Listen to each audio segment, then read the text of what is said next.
What's up, y'all? Hanging out at Mazunte Beach for the afternoon. Here to bring you another episode of the Circle Up Podcast, this time with 30-year corporate and investment banking veteran.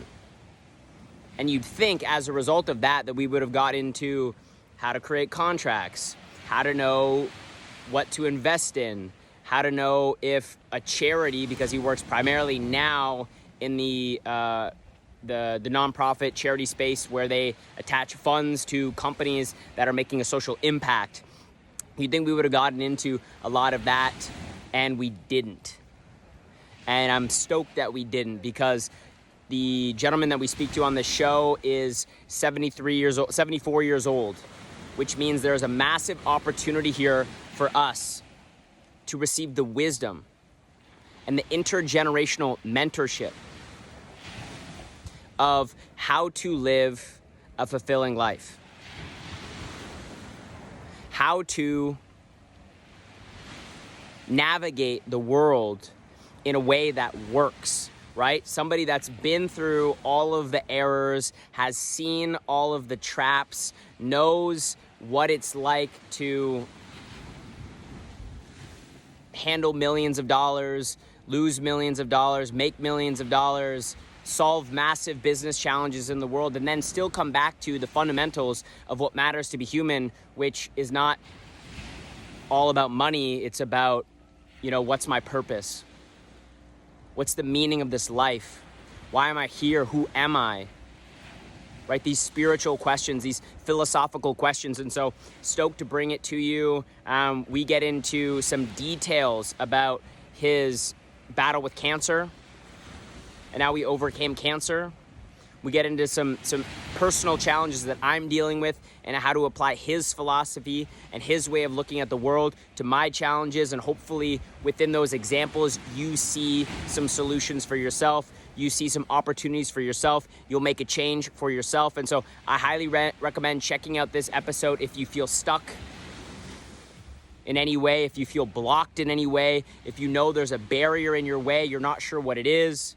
You don't know how to get through it. You're looking for some inspiration. You're looking for some wisdom. Like I said, this is intergenerational wisdom. You do not want to miss it.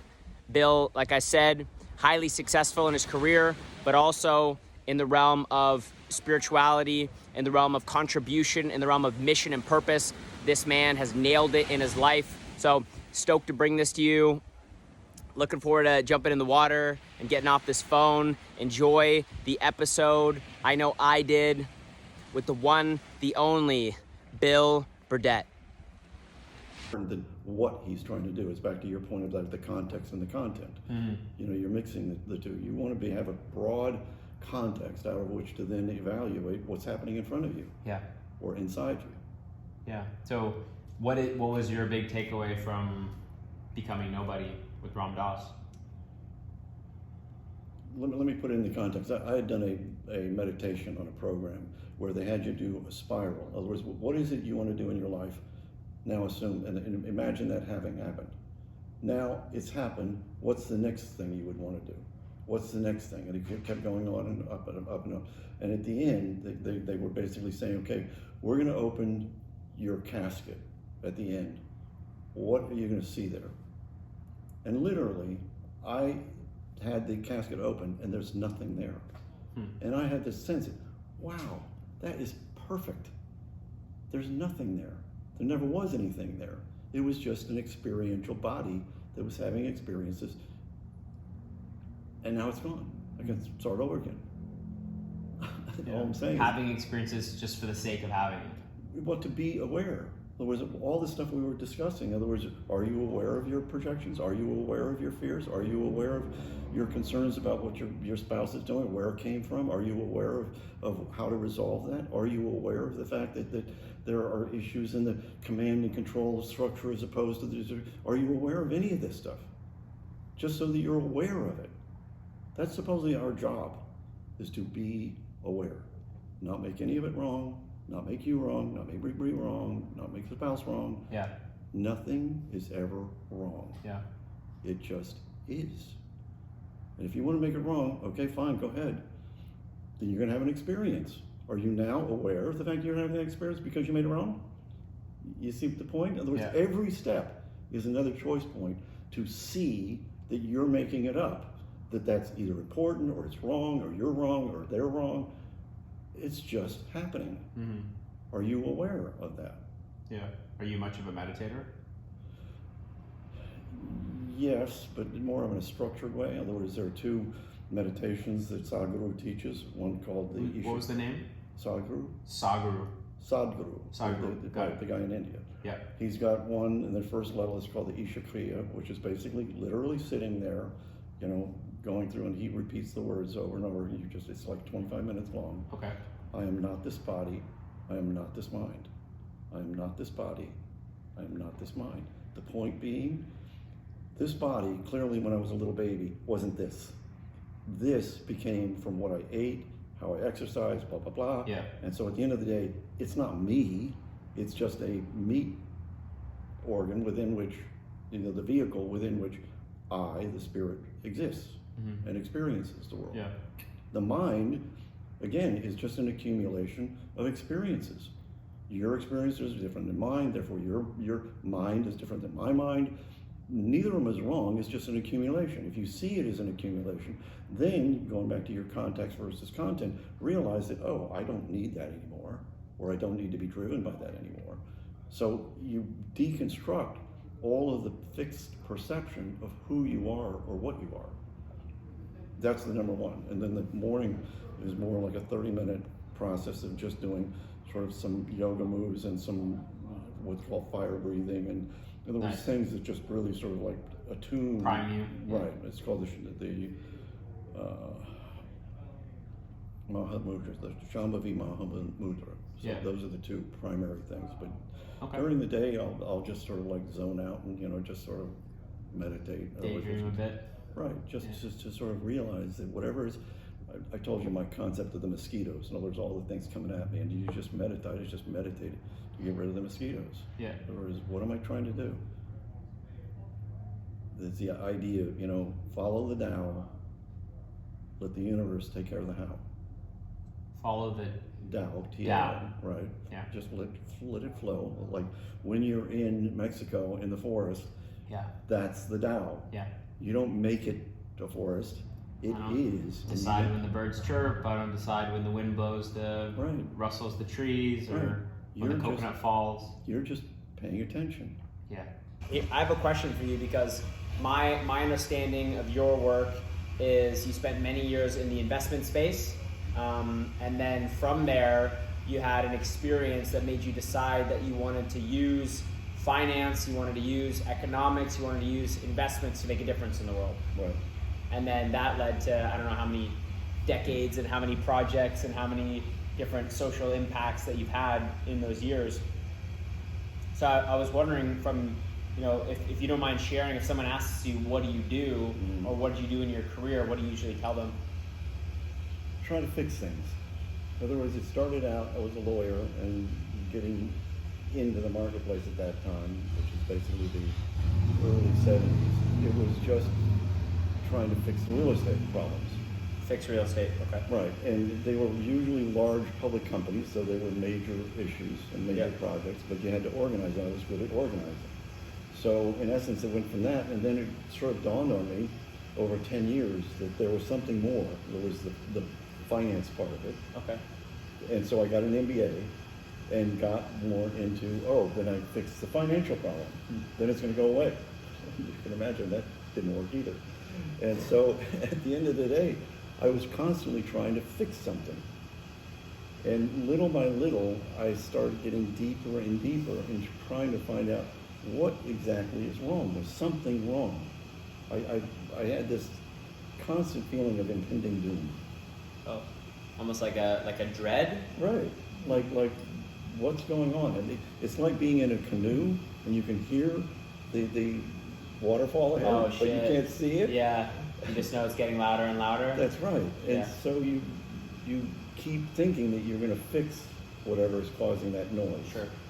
And little by little, I kept getting sort of deeper into the question of what am I afraid of? What's causing this? And I can remember being very much in what I would call a traditional church environment at that time. Sure. Kind of congregational church. It's sort of like almost a non-denominational thing. Okay. But I was the head of the diaconate. I was doing all the kind of goody two-shoes type of stuff. Nice. And then the church kicked out the minister that we all loved. Wow. And it was not typical, it was a situation where literally the assistant minister was pushing out the senior minister. And I literally had a conversation with them. I thought in churches or in religion, you're not supposed to judge. Well, it's different for ministers. And I'm thinking, different for ministers? I don't understand where that comes from. Yeah. And I actually read, there was a post part of a book called Further Along the Road Less Traveled, where the author, Further along the road less traveled. Okay. Yeah, Scott Peck.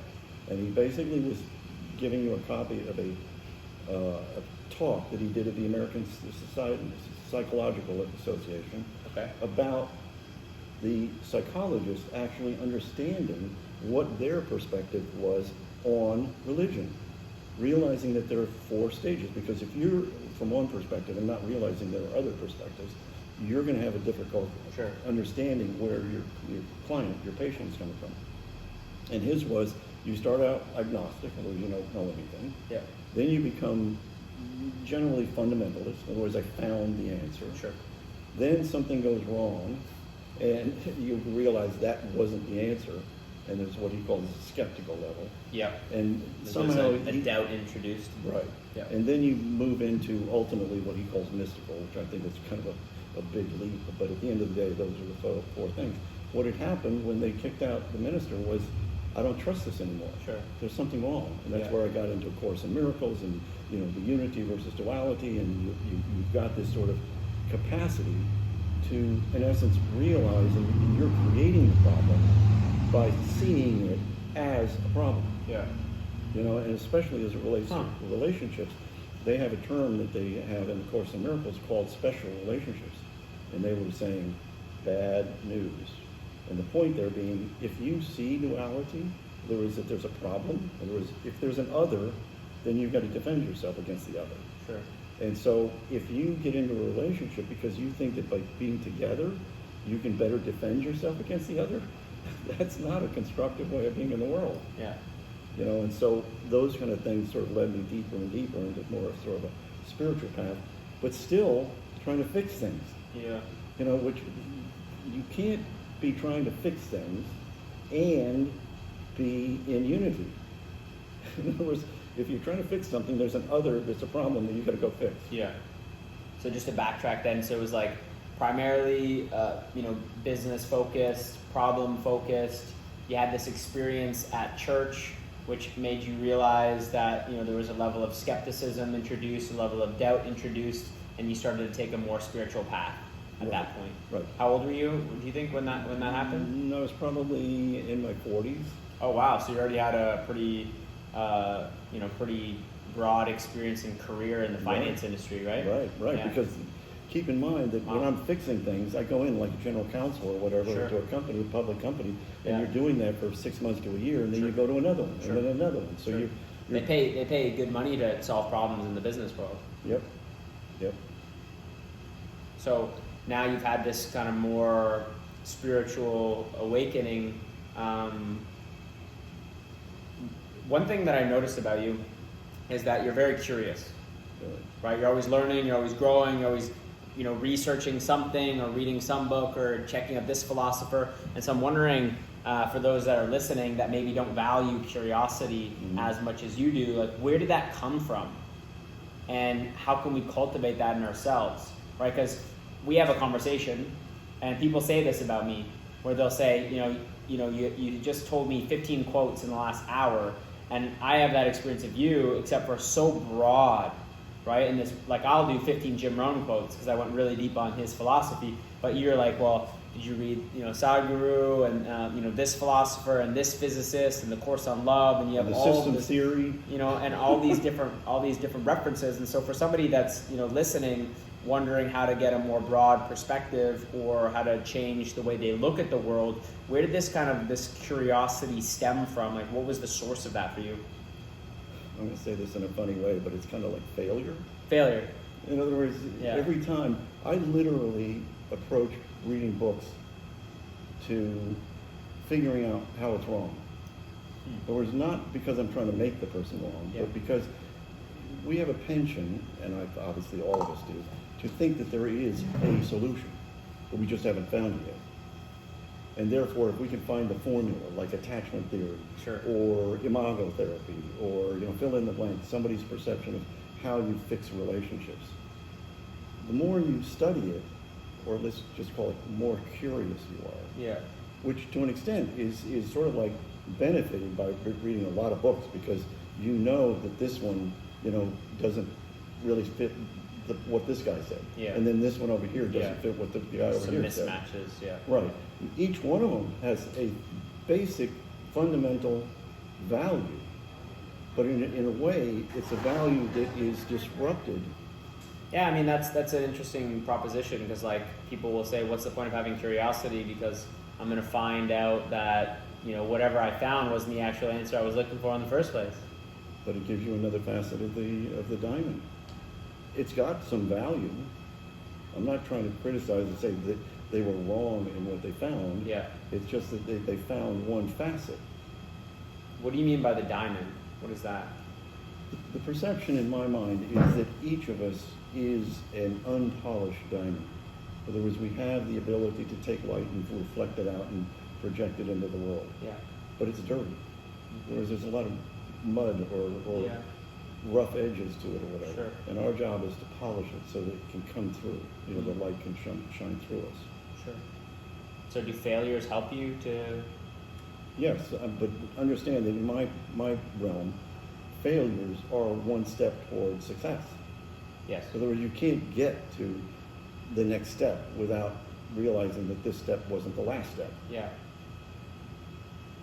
What's your definition of success?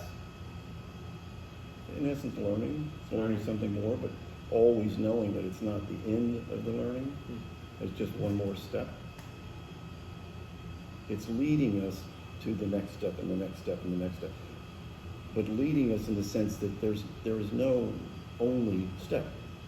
There is a concept that having a perspective is both a learning process and a limitation. Because if you take a perspective, in a way, you then have to expand on it, limit yourself to it, organize around it, test it, ultimately realizing that it wasn't really the answer. It was just one part of the answer. And how does this concept relate to what you're doing now? So you had this experience where you started to explore your spirituality, and that was when you were in your 40s. So now we're missing, and there must have been tons of experiences before that and tons of experiences after, but now you're 73. Right, 74. Right? 74? 74? Right. Okay, so 74. My dad was just here, and I know how much he liked spending time with you. My dad's 79 now, but both of you guys look great. So that's a lesson for the audience here, to take care of your health, so you can do things like this and impart wisdom onto the world from your life experience, this breadth of experience you've had. So now you have this spiritual experience, and what comes out of that? More experimentation. Basically, Experimentation. Right, and what I do right now is I basically work in the banking industry, putting money into banks so that we can make a spread. What I've done in order to make that work is connect all of our deposits to charities. Yeah. And so that draws out of me the ability or the interest, curiosity in knowing, did that work? And to the extent that I think, maybe it did, or in other words, I get selective about what I want to produce.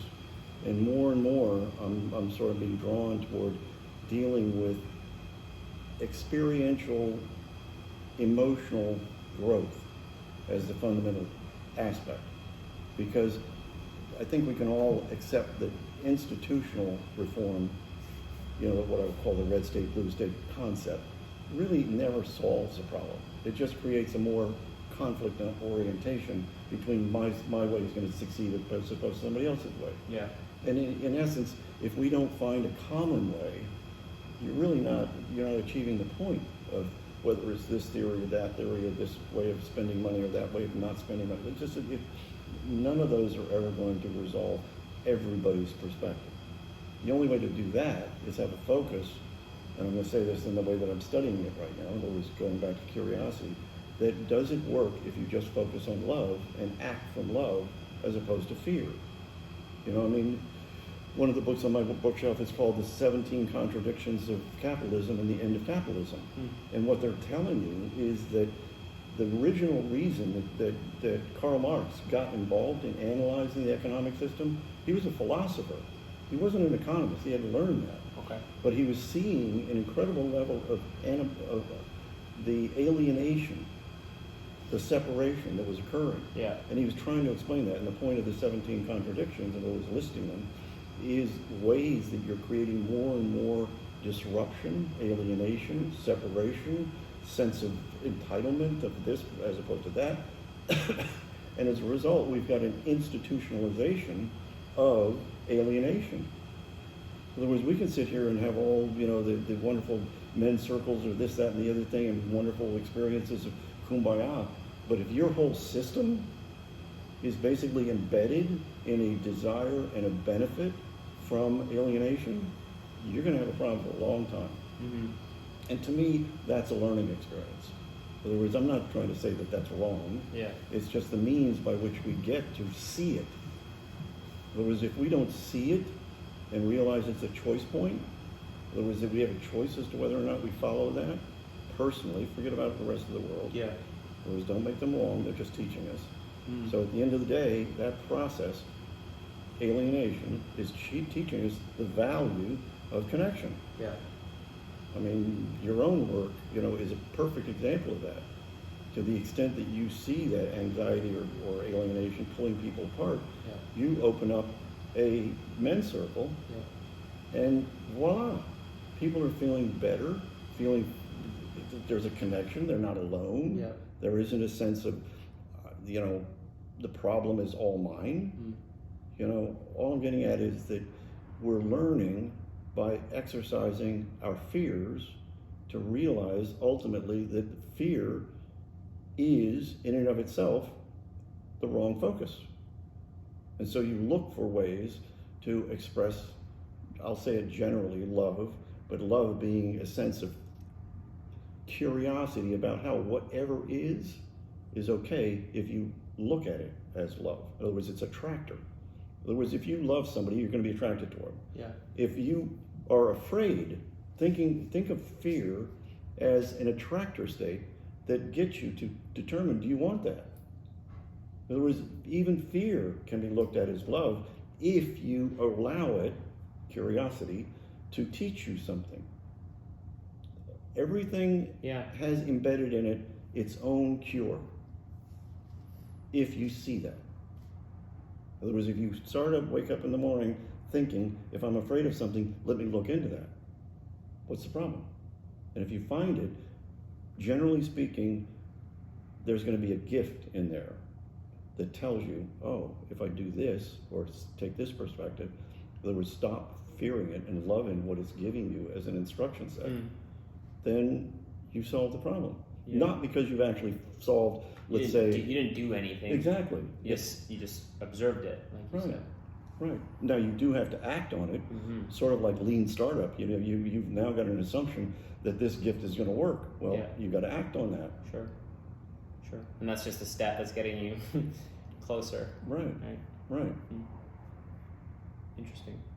I think this, you know, it's funny because after 73 years of experience of living, I could ask you a plethora of questions about tactics. Like we could talk about contracts, and we could talk about making money, and we could talk about doing business and how to evaluate a charity and whether they're worth investing in, like how to become a great leader, like how do you make better decisions. Like there's just so much breadth that we can get to, but I find myself most attracted in this moment to talking about this philosophy, right? Of like this metaphysics, right? Because I'm living my life, and I'll just give you a personal example so that we could discuss it for me, and maybe we could talk about for your life as well and how you apply it. But the stories that I'm telling myself. In 2014, I injured myself in the gym, hurt my back, heard a bunch of stuff, never healed it, right? Went into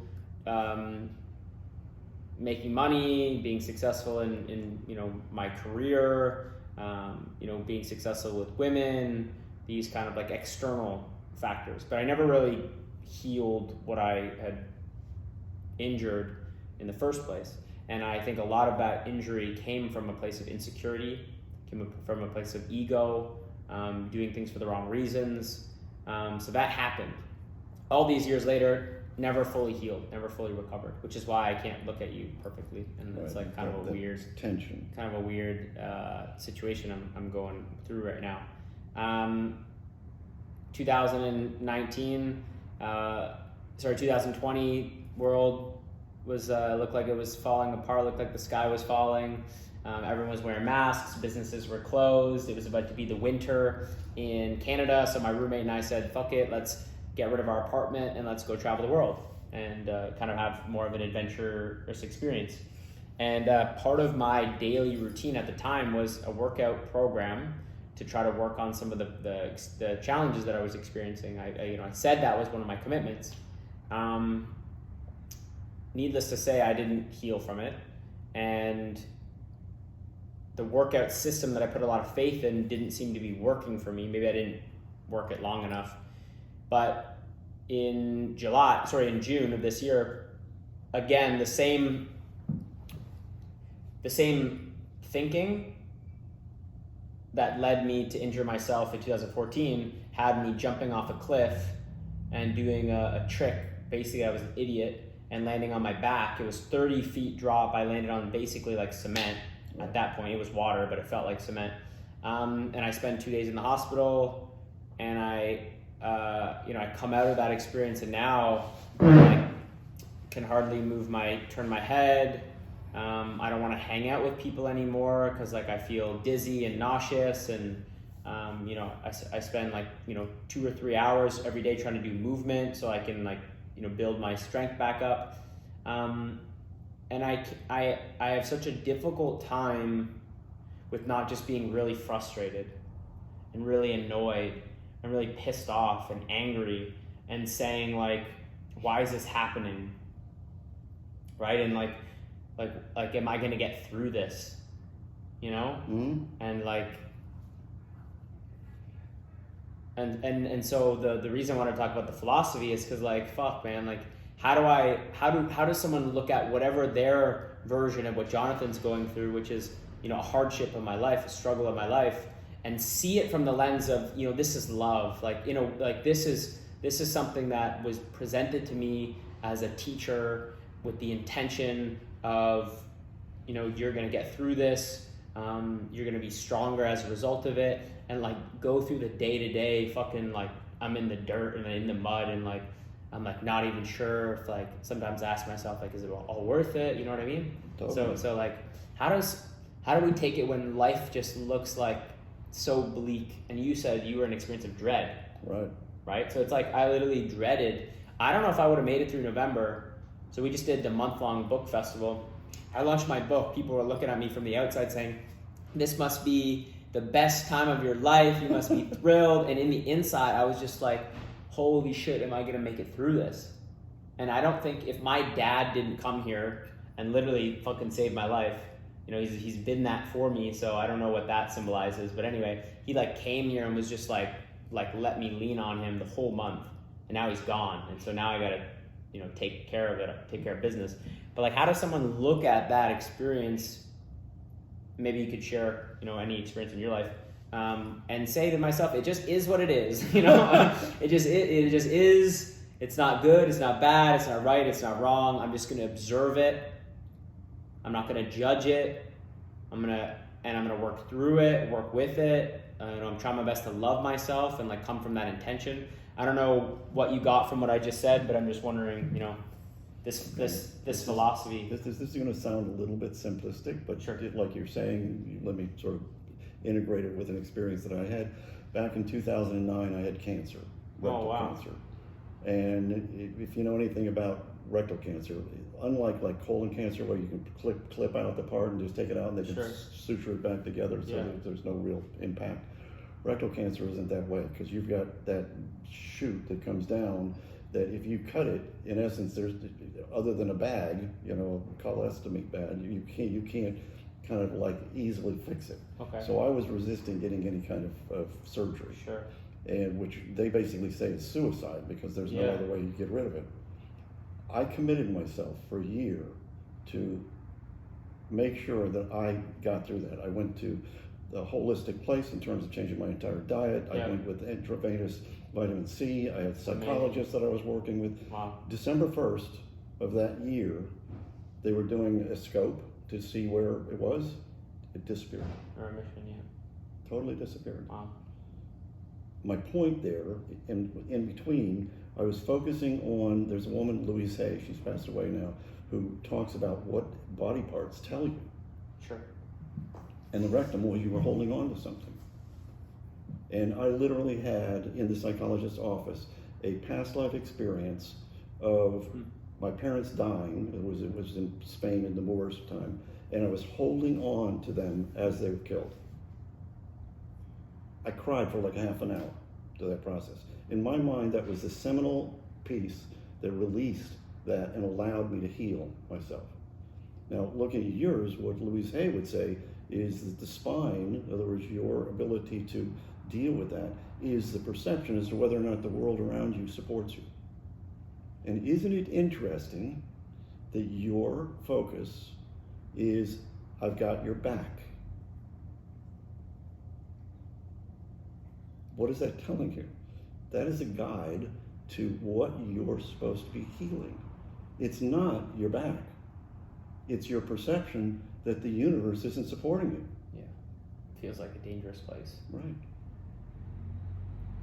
You know, there's a difference between paranoia and what they call pronoia. Paranoia is that there are all these horrible things out there and they're going to attack you. Mm-hmm. Pronoia is the belief that the universe is miraculously doing everything to support you in every way it can. Yeah. Einstein said that there are two ways to wake up in the morning. One, that the universe is a frightening place and you've got to be afraid and defend yourself. Yeah. The other is a wonderful place with great opportunities. Yeah.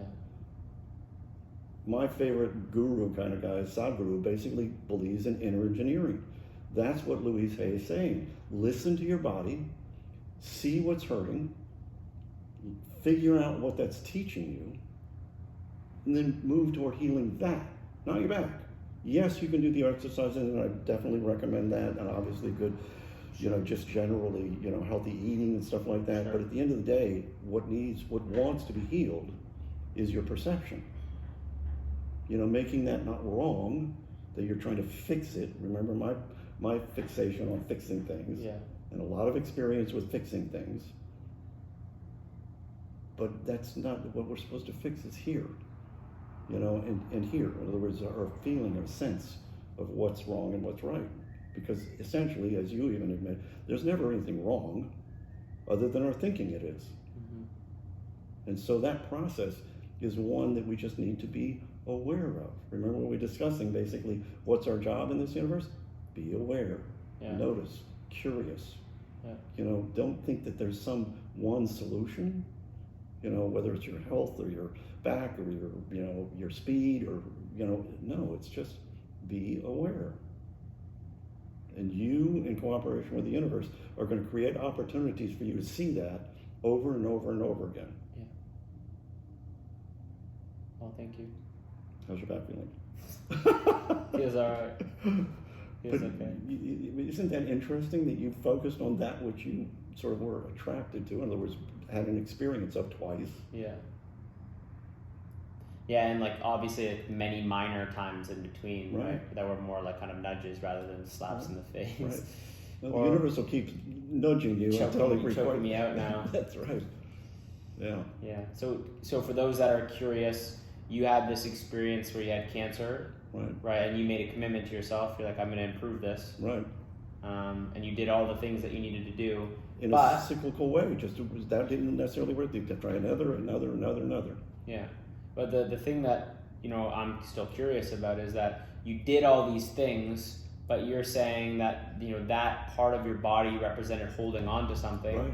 So how did that process of clearing that what did that look like? Like, so you said you were working with a psychologist. Yeah, and I've got to tell you, that wasn't necessarily, I was doing all these other things that were more what I would call medicinal, eating and, intravenous vitamin C and this Yeah. and the other thing, thinking that I was going to mechanically fix it. Yeah. And it was just because the psychologist was good and did some what I would call spiritual questions that got me to sort of realize that there might be something associated with it. There was a Louise Hay part that got me to see I was holding on to something. Then when she actually took me to a place in my life where I was holding on to my parents while they were killed, it's like, wow, I've never cried as long and as deeply as I did that day, which to me was what I was looking for, or what the universe was giving me in that opportunity. And it also gave me the point of being committed. There was one of the books that I had read at that time was a woman had a problem, her daughter had a problem, and it was some kind of a, total body sort of deterioration. In other words, like boils and all this kind of all over her body, and she was deteriorating faster and faster. Yeah. She went to the hospital where she lived. She would not let anybody into that room that didn't believe that her daughter was going to be healed. Within a week, her daughter was healed. Wow. The doctors have no idea what it was that was done because they weren't treating her in a certain way that, they've basically given up. Wow.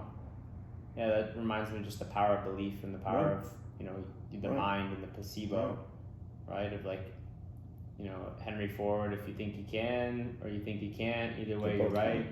Right. And that's powerful because, in the medical model that we have today, the pharmaceutical based model, it's or surgery. In other words, they're going to fix you. I mean, I literally had to fire, in other words, walk away from 4 different surgeons who wouldn't let me do this. Yeah. They were sending me threatening letters, certified mail, saying you're doing this, and we're not going to be responsible. Yeah. Yeah.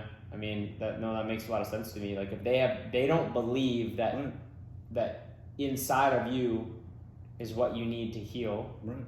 They're gonna try to patch it from the outside.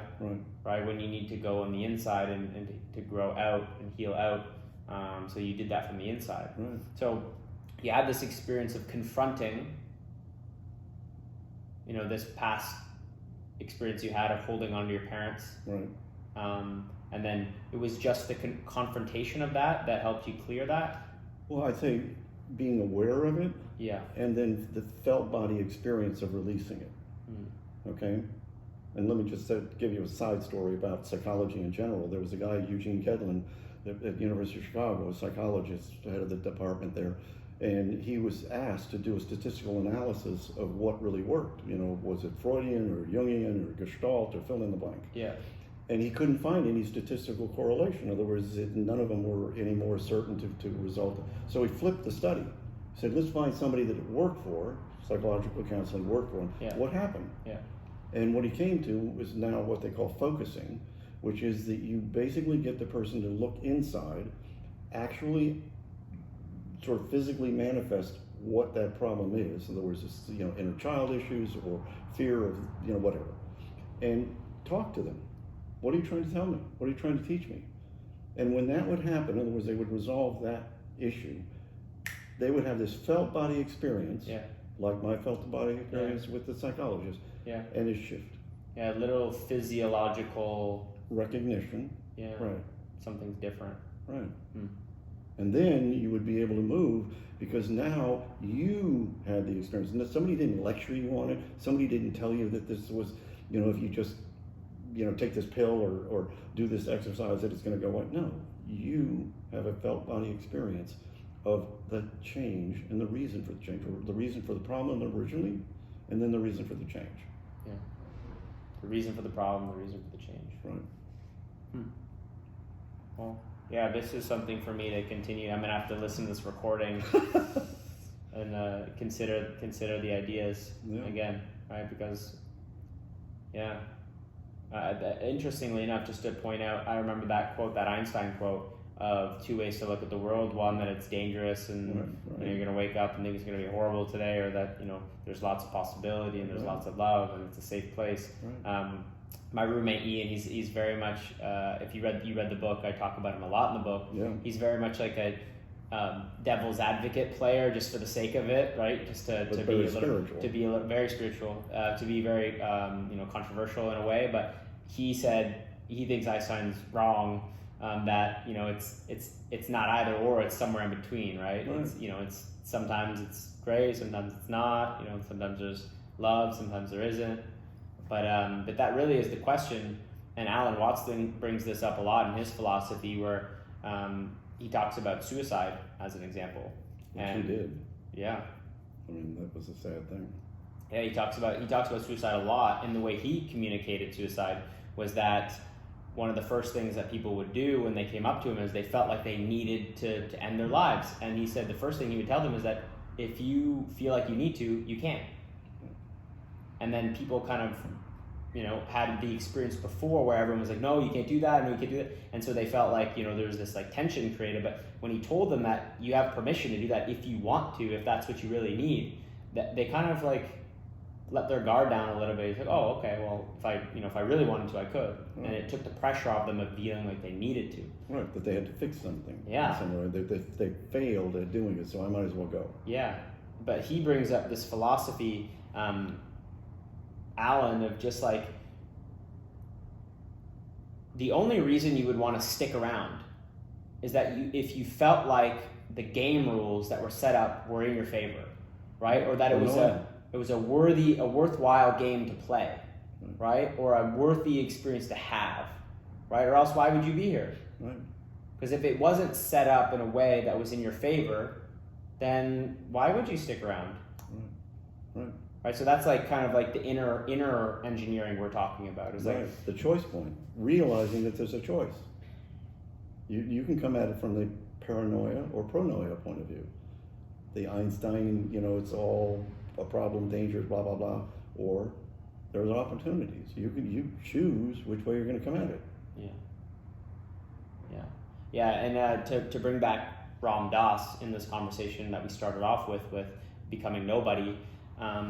There's this guy that I met when I was in Guatemala, and he was like pretty close with Ian because both of them like rapping. So both of them would like freestyle rap, and this guy Stefan, he plays guitar, great artist. He released a song recently called "I Am Loving Awareness," and it's based off of Ram Dass's mantra, "I am loving awareness." And I can send you the song, but it's basically another artist called East Forest created a song, "I Am Loving Awareness," and it's Ram Dass sharing this philosophy with music behind it. It's very beautiful. Maybe talk to me about this, because this really ties in a lot of the things we talked about today, which is, you can choose love or you can choose fear.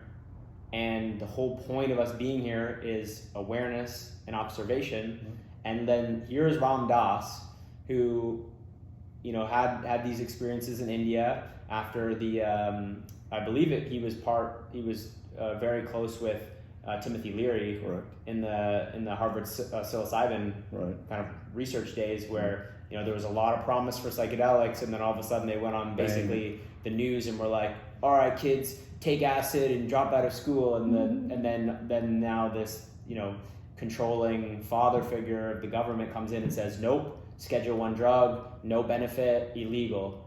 You're going to be put in jail if you use this drug. So anyway, then I don't even know what his real name was, because it's not Ram Dass, his original name. But he goes to India, and now he has these spiritual awakenings, and he comes back and he says, I am loving awareness. As his way of tapping into his heart, and as his way of, he says, embodying his soul. And that kind of seems like we could use a little bit more of that I am loving awareness, right? Like, all these things are happening to me. Well, how do I see it as, it's all happening in my favor? Right? How do I see it as it's really an expression of love in the universe? But if you know a lot about his experience in India, that didn't come easy. No. I mean, he had to struggle with it, because he would judge the other people, the other Americans that were there. They're bad, he's good, and all I'm getting at is that even that simple statement isn't easy to wrap your arms around and really embody.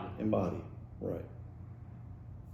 Yeah. And let me just plug, A Course of Love for a second, because that's the whole point of the book. Become observable of that. In other words, don't necessarily get into this whole process. In other words, I don't want to make it sound like you have to read 1,000 books to figure out what works and what doesn't work. It's just be observable as that. In other words, if you've got a choice, number one thing, realize you got a choice between the fear and the love. And then don't try and preach to somebody. Don't say, here's my opinion. This is the way you should do it. Just become observable of that. Yeah. It reminds me of a meme. One of my buddies, I've done a podcast with him before. You might enjoy it, but he's actually grown a lot in his journey of communication, but also his understanding of spirituality. Mm-hmm. His name's Adam. We did a podcast together.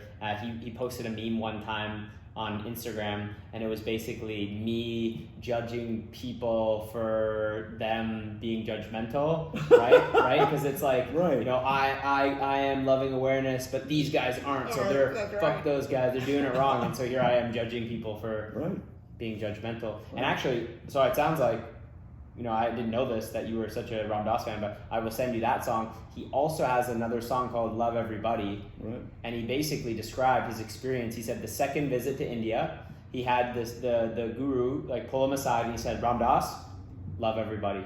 Right. And he's tell the truth. And tell the truth. Yes, he's like, Ram Dass, love everybody. And I said, I can't.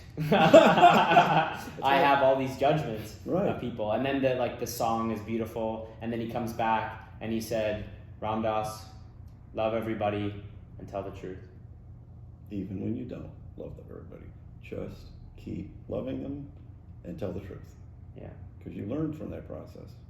Yeah. Yeah, I mean, damn.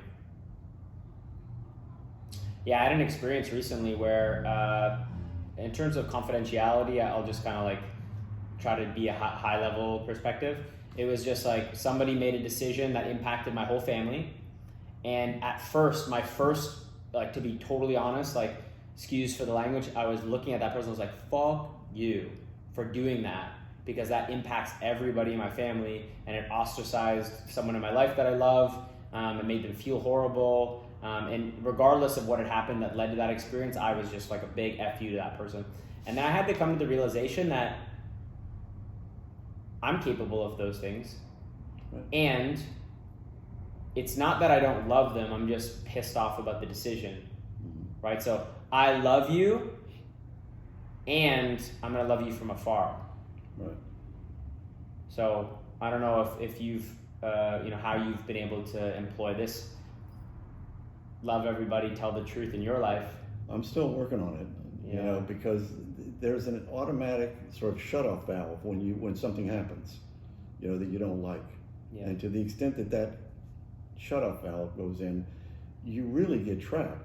I was telling you earlier today about, the situation in my company, in other words, where I've just got a shut-off valve that's gone on with somebody, and to the extent that occurs, I'm really taking counseling from somebody who's very spiritual about how to notice that aggravation is there, because I'm not aligned with the perspective on how do I just love them and understand that somehow we're going to learn from this experience, or they're going to learn from it. Yeah. In other words, just hold them in your mind lovingly, and unfortunately the ego has a way of kind of overriding that a little bit. Sure. But you have to keep practicing it, keep trying. Yeah. So there isn't just one, oh, I'm always going to do that, because it's going to keep coming back up. Yeah. But that's sort of to me, that's the difference between the collective consciousness and our own personal consciousness. We can be clear about the fact that we want to be that way, but we've got to realize that we're swimming in a water of not that. In other words, that there is still judgment, there is still alienation, there's still lack of connection. And so we have to sort of be willing to flow with that, but keep making the decision. You're going to come from love. You're going to see the benefit. You're going to be curious. Yeah. Don't get fixed in a perception that that's the only way to see it. Yeah. And I want to just segue into kind of this last segment here about this course of love. Mm-hmm. Course of Love. A Course of Love. It's not your book. It's a experiential book, right? Where they say it's the end of learning.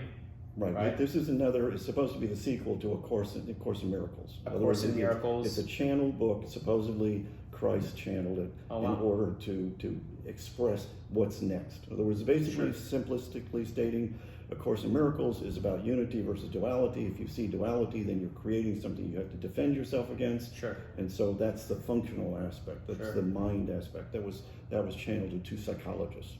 So at the end of the day, like probably 40 years later, A Course of Love was channeled to somebody, and they were basically saying, A Course in Miracles was a training, mind training process.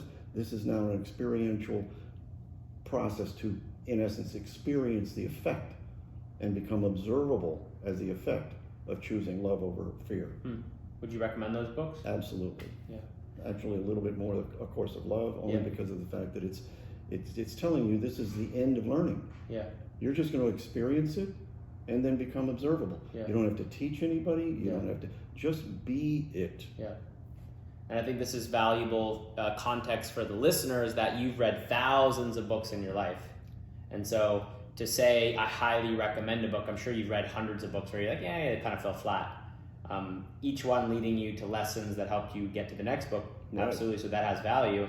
But here's two books, A Course in Miracles, A Course in Love, that are highly valuable for you. Right. And so now, the reason we're related is because Tabitha Rose is the creator of Life to Paper, which is a book publishing company.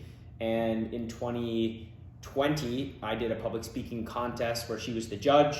And as the winner of the contest, she gave me a prize, which was a consultation for book publishing. So we were here in Miami because we published the book, and that was the reason that I was here, was to do the publishing, the launch of the book, Miami Book Fair, and we had this great experience, and I met you. And so now you two are related, and I know it was like a chance encounter walking on the street, so there's a synchronicity there. Right. And the reason I brought this up is because she had a dream. Right. Tabitha had a dream that she was meant to create something. She was meant to write a book on love. Yeah. And in essence, I then had an experience of saying I was supposed to, because I'm creating a school of love. Yeah. And so I was supposed to write a book on love, but do it with someone. And she looked at me and said, "Oh, wow, I've had that dream too. Let's do it."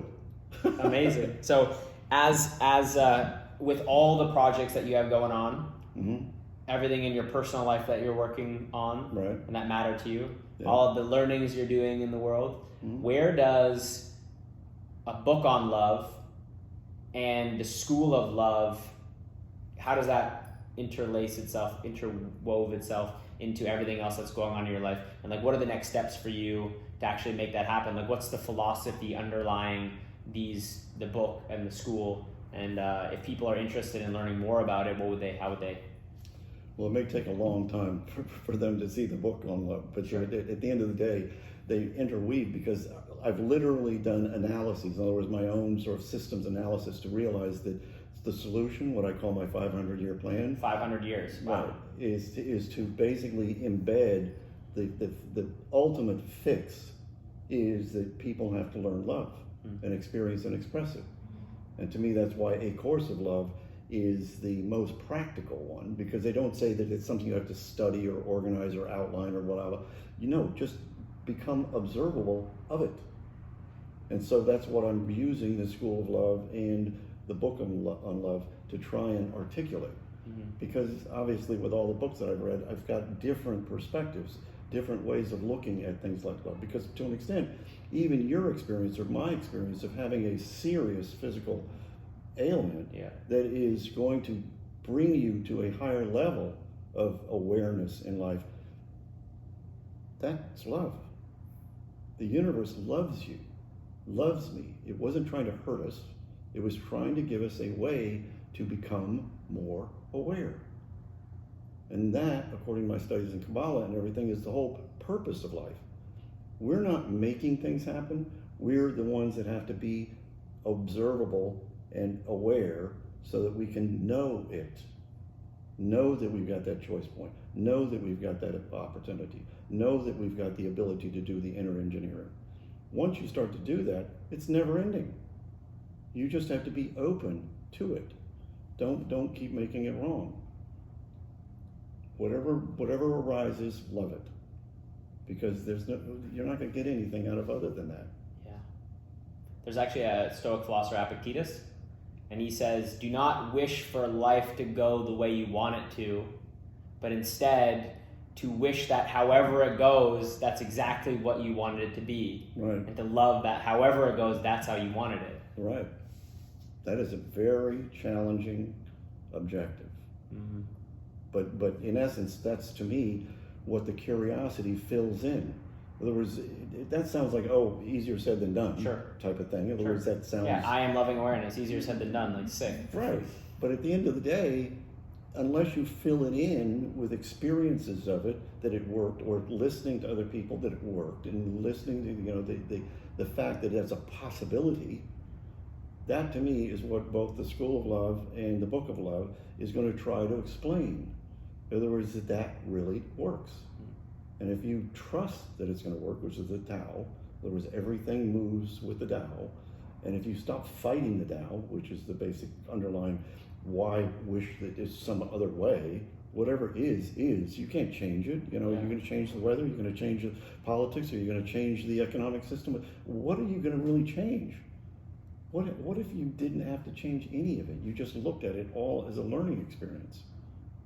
Then you get to find the learning experience because it's there. Yeah. Yeah. Well, thank you. Good. Appreciate it. Thank you. Absolutely. And the book on love, we're looking forward to it.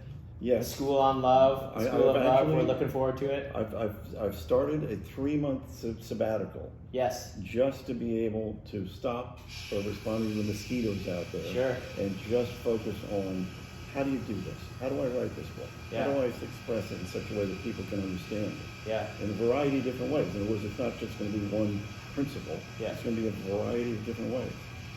Amazing.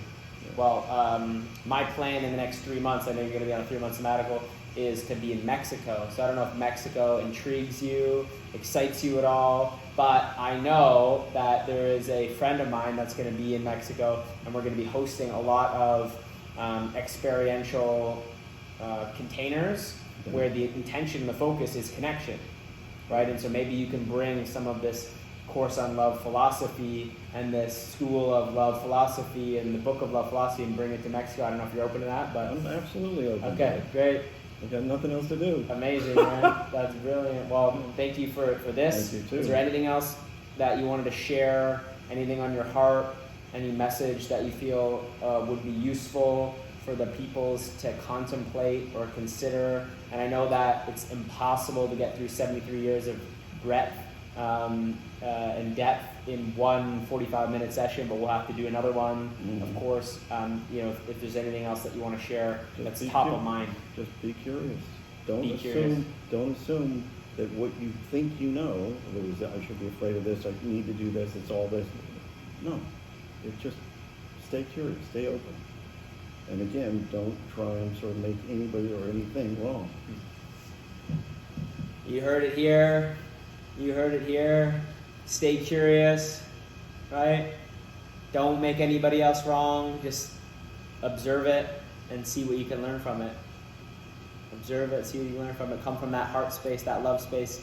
Appreciate you, man. Thanks for doing this. I got a lot to reflect on after this podcast. So, but my back feels pretty good, actually. Good. Yeah. The world is a safe place for me. Right. Yeah. And it's going to support you. It's going to support me. The world is a safe place for us, and it's going to support us. We're taken care of. Till next time, don't man up. Come together in community. Love your people. You don't have to struggle alone.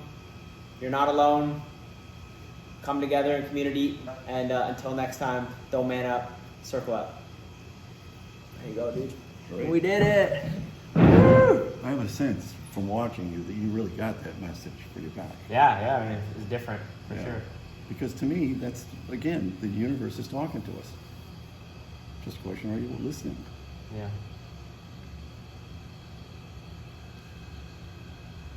Yeah, I wonder, so that's the kind of the bit for me is you had to acknowledge that you had that experience. Right. And then you had to clear it.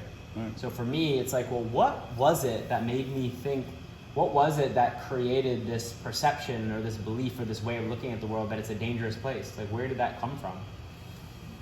I think we can at least accept that it's possible that that's something that we came here with. In other words, like I've used that term, impending doom. I've had that in my mind since I was like 10 years old. Yeah. So my point there is that I do believe in past lives. I do believe that we choose our parents and our circumstances as a means to get to a learning.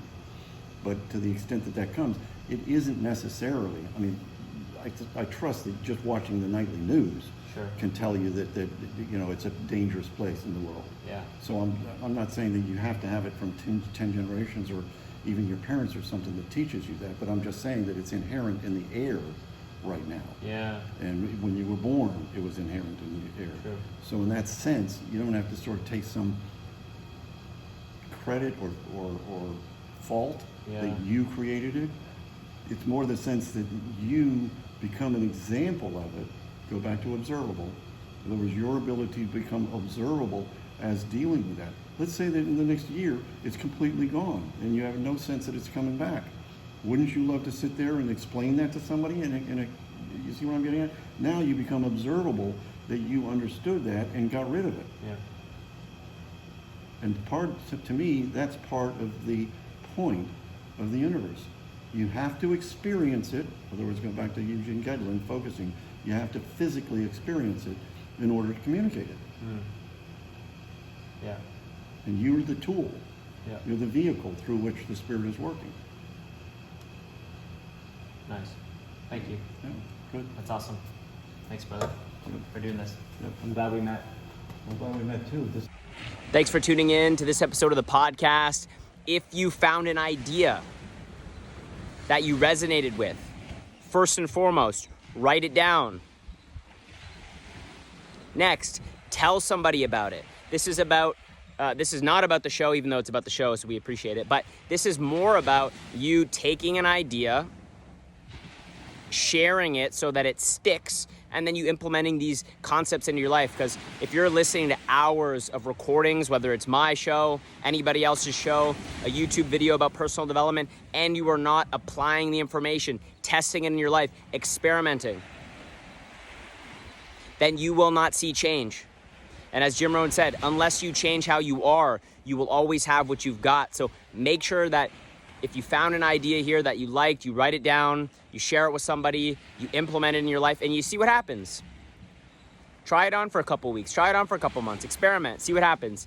And if you found an idea on the show that you liked, please subscribe to the show. It helps us reach more men. It helps us reach more human beings with this philosophy of Circle Up. So do us a favor, hit the subscribe button. That being said, share this with your communities. Share this with your communities. Last but not least, thank you to you, Bill, for being on the show, for doing this. I appreciate your mentorship in my life. You gave me a lot to think about. It's only been a few weeks since that conversation, and my back is already feeling better. And that's like not just like to say it. I have more range of motion, less pain. I know the world's got my back. I know I've got my own back, and I know the people around me have got my back. So feeling good, feeling stronger. I appreciate you as a mentor and a role model for the entire Circle Up community. And until next time, y'all, you know what to do. Don't man up. Circle up.